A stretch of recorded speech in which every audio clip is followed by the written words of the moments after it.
사실 이 방송뿐만 아니라 인테리어를 하시면서 유튜브 하시는 분들도 있고 또 저희처럼 장비 컨설팅 하시는 분들도 어쩔 수 없이 꺼내는 게 이제 평당 비용인데 네. 얼마만큼이 좀 적당한 거냐 한번 좀 시원하게 말씀 해주셨으면 좋겠어요. 인테리어라고 하지만 인테리어 공사 외에도 필요한 부분들이 뭐 전기도 증설해야 되고 사실 너무 많죠. 네, 그런 것들에서부터 이제 빵집을 만들어 소품도 그렇고 여러 가지들 들어갈 것들이 너무 많아요. 나머지는 다 기준가들이 어느 정도 정해져 있는데 인테리어만 가격 비교를 해보면 천차만별인 거예요. 그것 때문에 사람들이 이 가격에 대해서 그 감을 못 잡는 것 같아요. 10개의 인테리어 했던 공간 10개를 평균치를 내서 그렇게 해서 나왔을 때 그거를 그럼 뭘로 척도를 환산하냐, 그 규모의 평으로 환산을 한 거예요. 아, 이거 지금 정말 키포인트 말씀하신 거예요. 그러니까 제가 정말 하고 싶었던 얘기거든요. 예. 예산을 수립하는 데까지 쓰셔야 되는 거예요. 그쵸. 이걸 가지고 평균치를 가지고 내가 계약을 해버리니까 네. 거기서 문제가 생기는 거고, 사실 인테리어라고 하는 건 제가 얼마 전에도 한번 말씀드렸지만 바닥, 벽, 천정이 다예요. 사실 그 외 거는 옵션이라고 생각을 하셔야 돼요. 제가 안 해드렸던 분들 중에 소문으로 들었을 때, 소식으로 전해 들었을 때 네. 공사비 좀 바가지 썼다라는 걸 들을 때 좀 안타까운 게 대부분 인테리어하고 만족하시는 분을 본 적이 없어요. 금액적으로. 저도요. 네, 제가 설계한 걸 공사해주던 업체들이 있을 거잖아요. 이분들이 그쵸? 어떤 분들은 정말 성실히 잘해주시고 정직하시거든요. 딱 기업 이윤만 딱 책정한 계약대로 하고 나머지는 최대한 그 안에서 공사를 하시는 분들이 있어요. 많이 있어요. 근데 이분들은 이런 점주님들한테 또 오해를 사는 거예요. 중요한 약속이 중간에 없어서 그런 거예요. 예를 들면 소나타 그랜저든 뭐 네. 자동차가 옵션들이 있는데 처음에는 이렇게 얘기를 했다가 우리가 보통 뒤통수 맞는 옵션질 그럴 거면 뭐 깡통 그랜저 사지 이렇게 해서 맞아요, 올라가잖아요. 맞아요. 근데 이건 심지어 옵션마다 가격표라도 있어요. 그렇죠. 근데 인테리어는 그것도 없고 맞아요. 미리 얘기해놨던 옵션도 없어요. 제 말이. 그러니까 심지어 그런 상황에서 이게 금액이 어떻게 변동될지 모르고 이런 것들이 약속이 안 돼 있잖아요. 맞아요. 그러면 그냥 벽에다가 흰색 페인트 칠하는 거랑 여기에 전기 배선도 넣고 각상을 대고 석고보드를 치고 그것도 방수 석고보드를 치고 맞아요. 거기다 하지 작업을 잘 깔끔하게 해서 페인트를 칠하고 거기다 걸레바지까지 만들고 이거와 이 아까 페인트만 칠한 벽하고는 단가가 아예 달라져 버리는 거예요. 너무 다른 거죠. 근데 이거를 업체들은 알죠. 그러니까 처음에 평당 단가로 계약을 하면 업체들도 돈을 벌어야 되잖아요. 맞아요. 그런 데서 다운그레이드를 해서 들어가고 아니면 금액이 어려우면 추가 비용을 옵션처럼 제시를 해서, 왜냐면 처음에 약속했던 거랑 다른 걸 얘기하시니까 해드리겠다 하면서 수익률을 가져가요. 근데 이게 업체들의 생존 방식인데 너무 잘못되지 않았냐고 욕하시는 분들도 많긴 한데 솔직히 그걸 이용하시는 업체들이 있잖아요. 많죠. 네. 근데 이분들의 또 시작은 점주들이 정직하게 견적낸 데랑 계약을 안 하잖아요. 그게 문제예요. 싸다고 하잖아요. 평당 얼마에, 아니, 계획이 안 돼 있는데 뭘 할지도 모르는데 평당 얼마에 해줄 거예요? 라고 물어보잖아요. 이걸 할지 말지를 점주님이 공사 중에 판단을 하셔야 되는데.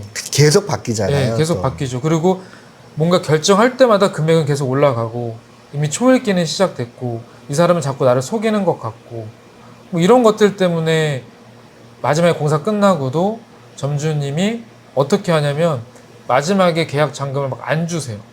대부분 그렇죠. 네. 그러면은 진짜 정직한 업체들은 마이너스를 입어요.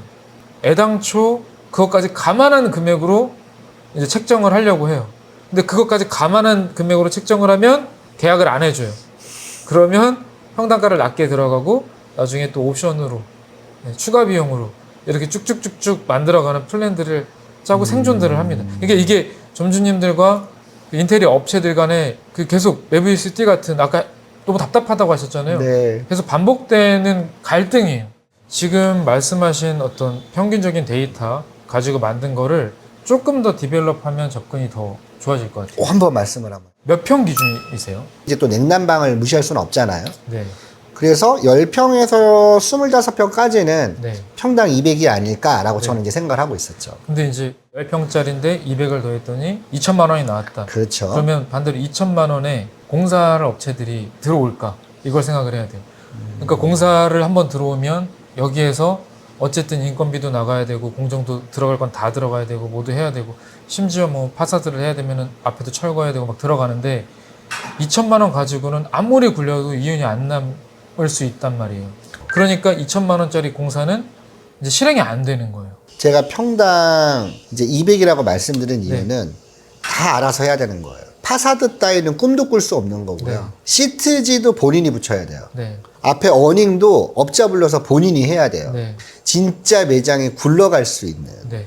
2천만 원 미만으로 완성하시는 분들이 있기는 있어요. 네. 예, 불가능한 건 아닌데 안 오죠. 타산이 안 맞는 거예요.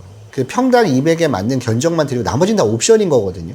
우리가 평당 200이라고 하는 게 모든 게 다 되는 게 아닌 거예요. 그 나머지 옵션에 대해서는 절대 평당가를 매줄 수가 없어요. 뭐 어떻게 할 줄 알고 매져요. 하지만 어쨌든 그 가장 최소가 되는 것도 아무리 적어도 평당 200원 들어간다. 그리고 나머지 옵션에 대해서 인테리어한테 다 맡겼을 때 네. 보통 3,500에서 5,000원 들어간다. 이런 표현을 하면은 좀 많이 여기저기서 욕을 먹으려나요? 괜찮습니다. 예를 들면 네. 어떤 잘생긴 배우가 조금 성형수술을 하러 가는 견적 비용이랑 제가 견적 받는 비용이랑 저는 뭐 박살 났으니까 뭐 수술비가 많이 나오겠죠. 그런 개념으로 현장 컨디션에 따라서 얼마나 맞아요. 공정이 많이 들어가느냐에 네. 따라서 공사비는 너무 천차만별로 달라지고 그거를 평당으로 절대 계약을 하지 말되 평당으로 이제 이사님이 계산한 것처럼 계산을 해보시는 건 좋아요.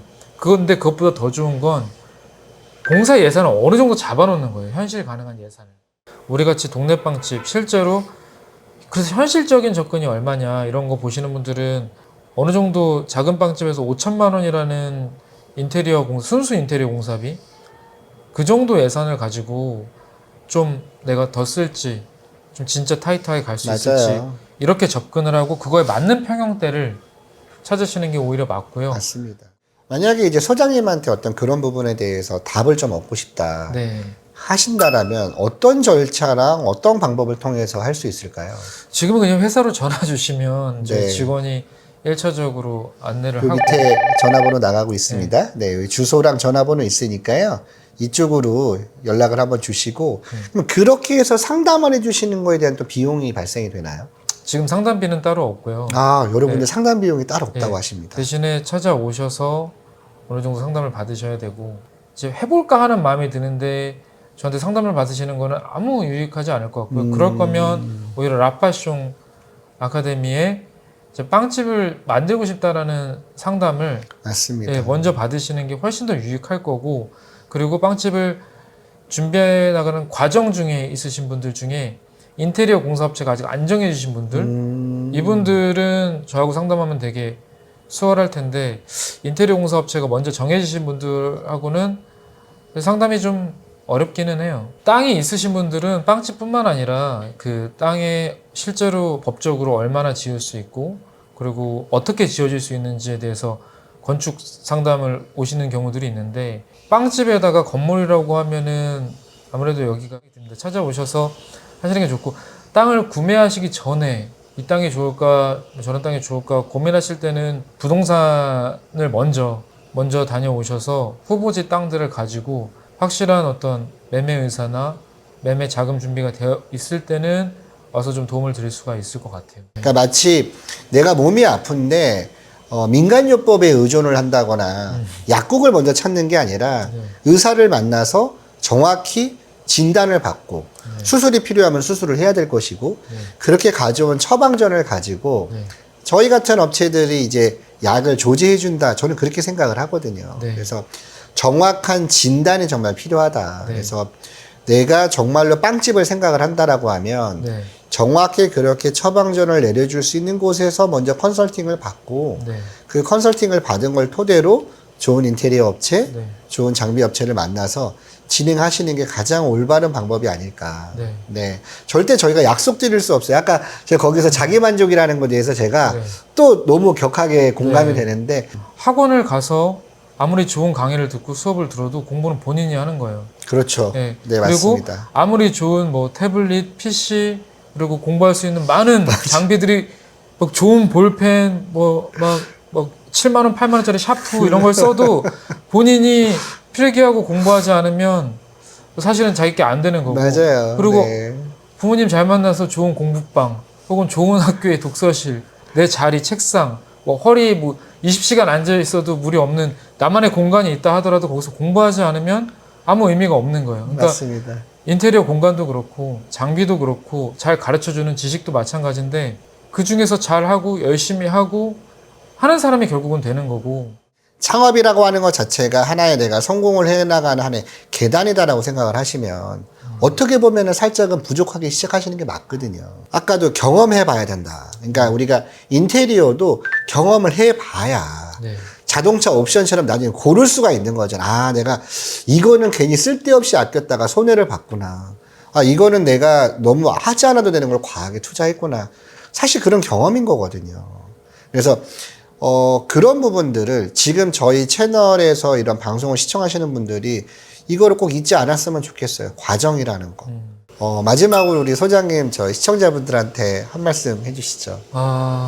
네, 많은 얘기 나눴는데 전달하고 싶은 내용이 잘 전달됐는지는 모르겠어요. 뭐, 저에 대해서 변명 같은 것들을 먼저 드리고 싶고요. 뭐냐면, 저는 설계를 하는 사람이라서 좀 최대한 객관적으로 얘기를 할 수 있었다고 생각을 하고요.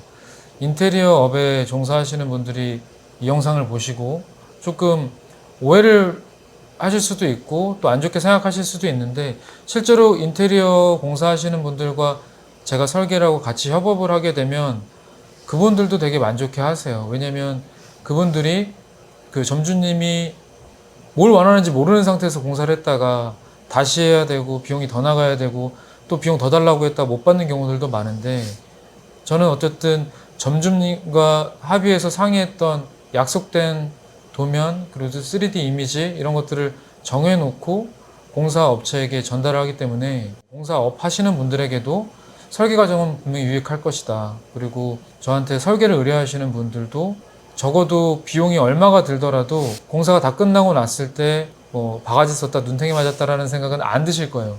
왜냐면 하려던 게 거의 저는 80-90% 설계한 대로 구현이 된다고 보고 있거든요. 현재까지는 만족도들도 있으시고 그런 것들을 좀 말씀드리고 싶고 구독하시는 시청자분들을 위해서 해드리고 싶은 말이 있다면 빵집은 돈이 많이 들어요. 가볍게 생각하고 그냥 멋있어 보여서 재밌어 보여서 접근하시면 안 될 것 같아요. 왜냐면 되게 진정성이 있어야 되는 업인 것 같아요. 빵집 자체가 기술자면서도 장사를 하거든요. 그냥 단순히 F&B만 하는 것이 아닌 거예요. 자기 장인 정신을 가지고 기술을 익혀야 되는 업종인 거예요.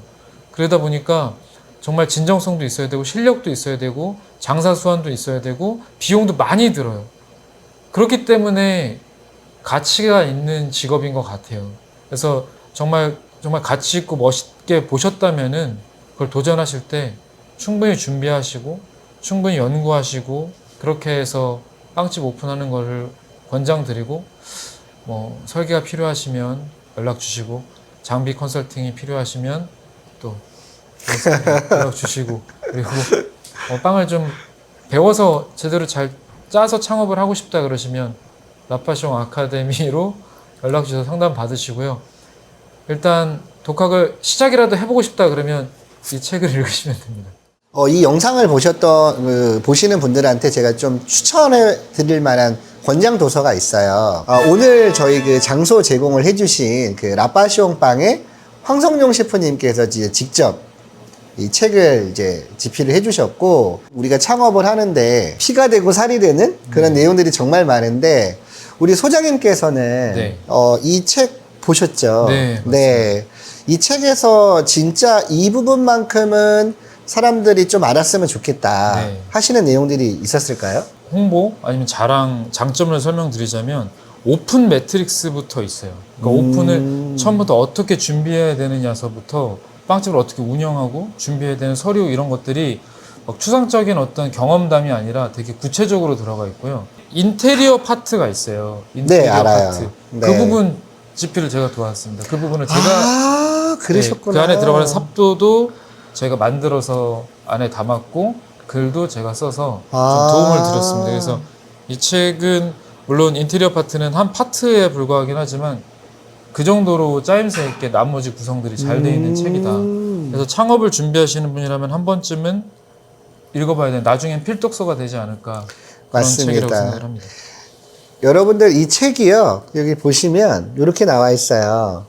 동네 빵집 우리도 열어볼까? 예. 저는 사실 이 제목도 너무 마음에 드는 게 우리가 정말 많은 책들이 있지만 사실 이 채널을 보시는 분들 대부분 다 이제 동네 빵집 네. 여시는 분들이 많잖아요. 제가 이 책을 한 3번 정도 읽었거든요. 네. 3번 정도 완독을 했는데 20년 가까이 그 베이커리점 및 컨설팅을 했던 저한테도 너무나 좋은 내용이었고 제가 느꼈던 건 뭐냐면 정말 요만큼이라도 도움을 주기 위해서 많은 부분을 준비하셨구나라는 게 저는 그게 느껴졌거든요. 그래서 창업을 앞두신 분들한테는 정말 추천을 드립니다. 네. 한 번 더 정리를 하자라면 설계를 해주신다. 프라모델을 만드는데 내가 설명서 없이 만들기 어려우신 분들은 오셔서, 그러니까 프라모델을 할지 안 할지 하시는 분들 말고 내가 이제 이거 조립을 들어가야 돼요. 조립을 들어가야 되는데 사실 인테리어 업체도 너무 많잖아요. 많죠. 예, 그런 인테리어 업체에 대한 선정이라든지 내가 후회하고 싶지 않고 백도로 돌아가지 않고 순조롭게 뭔가 창업을 진행하고 싶은 분들은 오셔서 상담비가 무료라고 하시니까 꼭 오셔서 상담 받으시고 기왕이면 멋진 설계도 제작도 받아서 네. 여러분들이 희망하시는 그 창업의 프라모델을 조금 더 틀림없이 완벽하게 좀 잘 조립하셨으면 좋겠습니다. 자, 여기까지 베베스토리였습니다. 구독과 좋아요. 감사합니다.